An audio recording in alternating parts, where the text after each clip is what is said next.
Hello বন্ধুরা, সহজে রান্নাবান্না চ্যানেলে সকলকে স্বাগত। আজকে আমি একটা মাছের রেসিপি নিয়ে চলে এসেছি তোমাদের কাছে।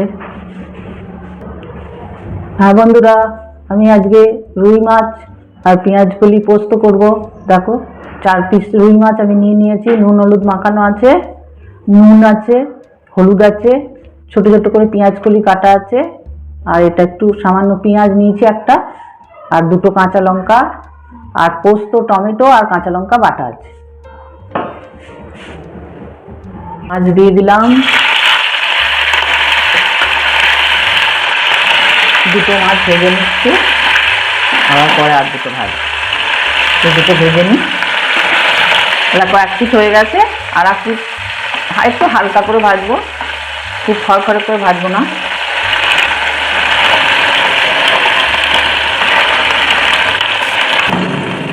দেখো মাছ আমার সুন্দর ভাজা হয়ে গেছে।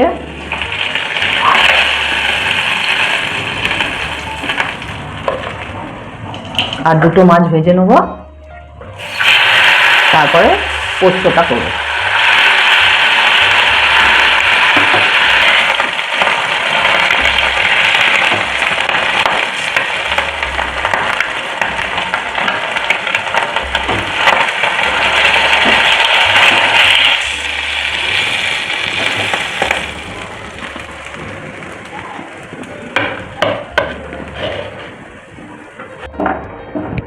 মাছ আমার ভাজা হয়ে গেছে, এবার একটু পেঁয়াজ দেবো। পোস্ত দিয়ে একটু পেঁয়াজ লাগবে। পেঁয়াজটা একটু ভাজা হলে ওই পেঁয়াজ কলিটা দেবো। পেঁয়াজটা একটু ভাজা হয়ে যাক।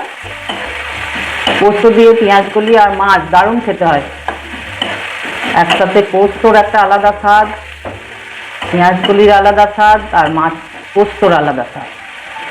এই পেঁয়াজ কলিটা দিয়ে দিলাম। পেঁয়াজ কলিটা ওর সঙ্গে একটু ভেজে নেব।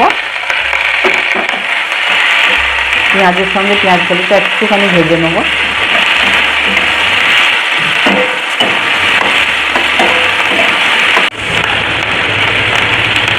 নুন দিয়ে দিলাম, স্বাদ মতো নুন, হলুদ, 2টো কাঁচা লঙ্কা। কাঁচা লঙ্কা পোস্তের সাথে বাটাও আছে। এবার পোস্তটা একসঙ্গে ভেজে নেবো, পোস্ত কাঁচা গন্ধটা চলে যাবে।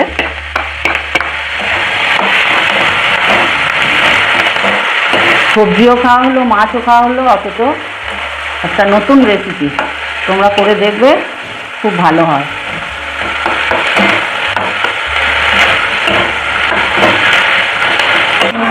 এরকম মাখা মাখা হয়ে গেছে, সুন্দর পোস্তটা ভাজা হয়ে গেছে পেঁয়াজ কলির সাথে। এবার আমি এই পোস্ত ধোয়া জলটা দেবো, দিয়ে মাছটা দিয়ে দেবো। একটু মাছটা ফুটে উঠুক। ফুটে গেছে, আমি এবার মাছটা দিয়ে দিচ্ছি। মাছগুলোর ভেতরে একটু পোস্তটা ঢুকবে।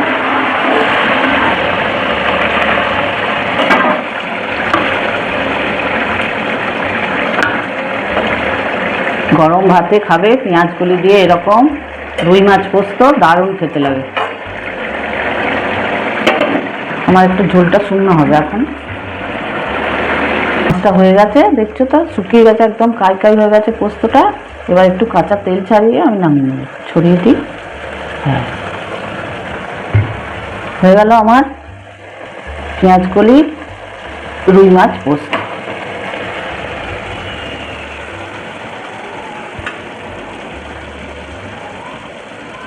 দেখো রুই পোস্ত আমার হয়ে গেছে। এরকম ভাবে করবে আর খাবে তৈরি করে, আর কেমন হলো জানাবে আমাকে।